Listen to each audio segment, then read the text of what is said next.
What's up, guys? So, watching the Braves look like they're going to close out the Astros tonight. It's 6-0 right now, going into the 6th inning, I think. Not much time left, but it's a chance the Braves could be new world champions tonight, but we'll see.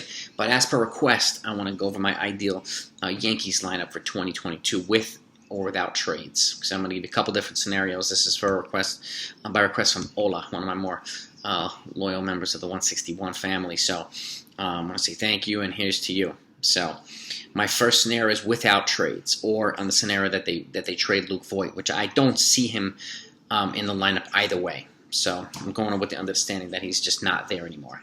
So in this scenario, Greg Allen's leading off and playing center field. He's under the condition he's beat out Aaron Hicks. Aaron Hicks is already hurt because he's obviously a Hulk again and he just can't do anything. So Allen's leading off playing center field. Then DJ's batting second, playing first base. Okay, again, this is on the condition that the Yankees haven't made any trades or anything. So playing first base, we have a good contact hitter right behind Greg Allen. Judge batting third, right field. Gallo batting cleanup, left field. Stanton batting fifth, DH. Gleyber Torres batting sixth at second base. Okay, Gio batting seventh at third base. Sanchez at catcher. This is on the condition that they haven't moved him either. And either Oswald Peraza or Oswaldo Cabrera at shortstop. Okay, and again, under the condition that they have what they have now, that they haven't brought in a Trevor Story or Correa or Seager or whatever. So now that's lineup one. Here's my dream lineup. Obviously, this is more based in fantasy land, but why not have some fun anyway? I have Brian Reynolds leading off playing center field. This is actually the only lineup I have where Greg Allen's not leading off playing center field, and because it's Brian Reynolds. That's why the guy that I've been fighting for the whole entire year to come to get for the Yankees to get. So he leads off and plays center. DJ bats second and plays second base. Okay. Aaron Judge third, right field. Matt Olson batting cleanup at first base. It's Giancarlo Stanton batting fifth at DH. Marcus Semien at shortstop batting sixth. Okay, Joey Gallo batting seventh in left field. No pressure on him. This is probably a more suitable spot in the lineup for him. Gio batting eighth at third base. And a catcher, either one of these young kids that maybe they've traded for, like a Shea Langoliers or Luis Torrens or Luis Camposano or something like this. This is conditional that they're trading for a young dynamic catching prospect. Say, and Sanchez is no longer here. Okay, so that's my dream offseason. Next one is with the Aaron Judge trade that he's moved. So I lead off with Greg Allen at center field. DJ's at second, batting first base again. Again, a pure contact hitter at batting second. And again, I'll say this again. The reason why I have Allen DJ instead of DJ Allen is because the speed factor and the base running factor. I'd rather have a guy leading off, who's got a solid on-base percentage now. And let's say he walks or gets a single and DJ hits a double. Allen's going to score. If DJ leads off and gets a single or a walk and Allen hits a double, chances are DJ's going to be stuck at third base. So that's the difference between leaving a guy on base or scoring a run. That's my logic behind it. Speed at the top, good base running at the top. Okay.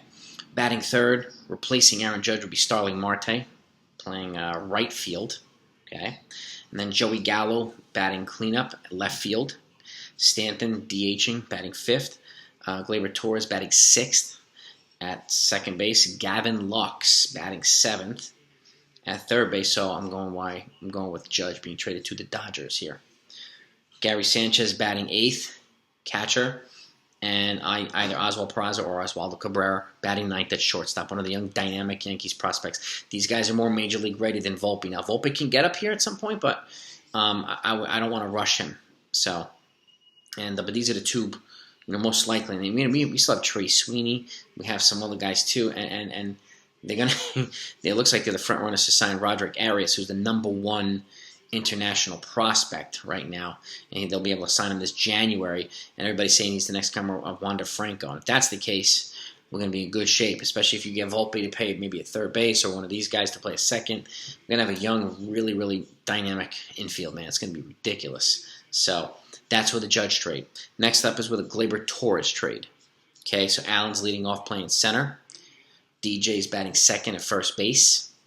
Okay, unless they trade for Olsen or somebody else at first base, I have DJ is just the most logical, spot there. He's already here. He's under contract for $15 million per year for the next 5 years. Okay, and I don't see them bringing in Rizzo in the scenario if they have like DJ, wouldn't have a spot in the infield anymore. It would be more logical for him to be at first base.